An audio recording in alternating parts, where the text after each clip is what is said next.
রাম আমার কেনা হয়, রাম আমার পিতা হয়, রাম আমার মাতা হয়, রাম আমার ভাই হয়, রাম আমার নকরি হয়, রাম আমার স্ত্রী হয়, রাম আমার কেনা হয়। জগতের সকল কিছুই রাম।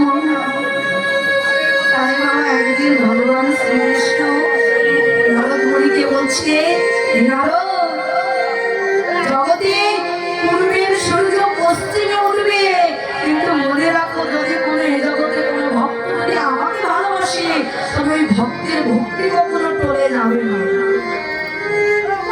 ওদের পূর্বের সূর্য পশ্চিমে উঠতে পারে, কিন্তু ভক্তির ভক্তি কখনো আমাকে ছাড়া টলে যাবে না। বলছে প্রভু, আমি এই কথা বিশ্বাস করি না, আমি এই কথা বিশ্বাস করি না, তুমি বললে তো তা হবে না। বলছে নারদ, যদি বিশ্বাস না হয় তাহলে তোমার একটা পরীক্ষা করো। তুমি ওই হনুমানের কাছে গিয়ে হনুমানকে ডেকে একবার বলবে, হনুমানজি, তোমাকে ভগবান দ্বারকাপতি শ্রী ভগবান শ্রীকৃষ্ণ তোমাকে ডেকেছে, দ্বারকাপতি শ্রীকৃষ্ণ তোমাকে ডেকেছে। বলছে ঠিক আছে প্রভু, আমি নিয়ে আসছি, আমি ওই হনুমানকে নিয়ে আসতে যাচ্ছি। প্রভুর চরণে প্রণাম করে নারদ মুনি চললেন। হনুমান থাকতেন কোথায়? অযোধ্যার কোন এক পর্বতে। আগে সবসময় কিন্তু পাওয়া যেত না, আগে সবসময় পাওয়া যেত না। তিনি যে অষ্ট সাত্বিক ভাবের তার মধ্যে ছিল, অষ্টটা সাত্বিক ভাবের তার মধ্যে ছিল, তাকে যদি দর্শন করা হয় একমাত্র আমার অনাদিরাদি প্রাণ গোবিন্দকে দর্শন করা হবে। যদি ওই হনুমানজিকে দর্শন করতে পারি তবে আমার ভগবানকে দর্শন করা। নারদ মুনি হনুমানজির কাছে গিয়ে বলছে, হনুমানজি প্রণাম। বলছি, বৈষ্ণব, আমার কত ভাগ্য গো, আজকে আমার গৃহে আজকে আমার পর্বতে আমার বৈষ্ণবের আগমন হয়েছে। তুমি আমাকে নাম করছো কেন? তোমার মতো বৈষ্ণবী জগতে নাই নারদ।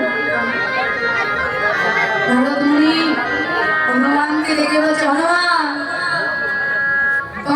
তোমাকে আমি নিতে যেতে এসেছি, তোমাকে একটি আজ্ঞা দেবো। কি আজ্ঞা? বলছে, বলো প্রভু।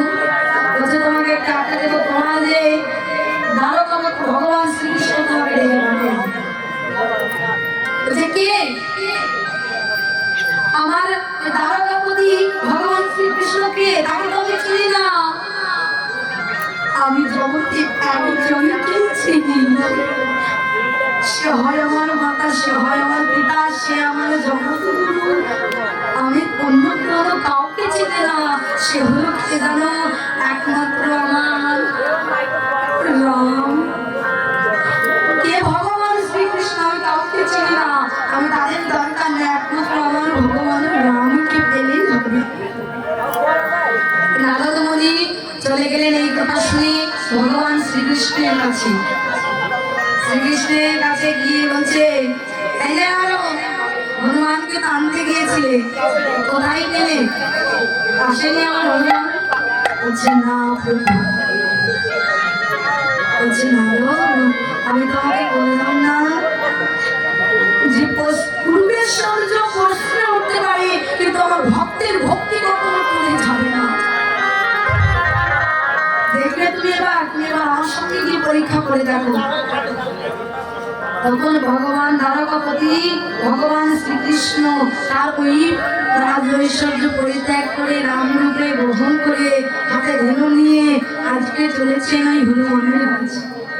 ভক্ত হনুমানের কাছে গিয়েছেন, ভগবানকে দর্শন করে হনুমান বলছে, প্রভু, প্রভু, যার চরণে যুগ যুগ সাধনা করে যে চরণ পাওয়া যায় না, সেই চরণ আজকে আমার।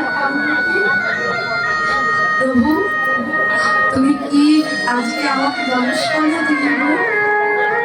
যে চরণে কেউ কখনো দর্শন পায় না, চরণে ছুটে এগিয়ে পড়েছে, চরণ দুখানি গর্ভকে জড়াই ধরে বলছে, প্রভু, ও প্রভু, ভগবান হনুমানের ভক্তিতে হনুমানকে ডেকে বলছে, হনুমান জগতে তোমার মতো ভক্ত আমি আর পাবো না। যে বদন দর্শন করে স্বয়ং ভগবানের বদন দর্শন করা হয়, আজকে সেই ভক্তের সঙ্গে আমার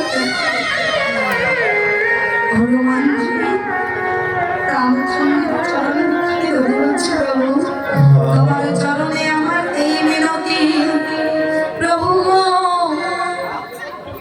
আমি জন্মে নাই জন্মি জন্মি যেন তোমার এই যুগল চরণে ছাড়া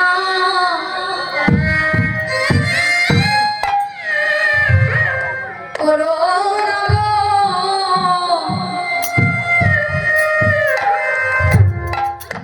যেন তোমার যুগল চরণে ছাড়া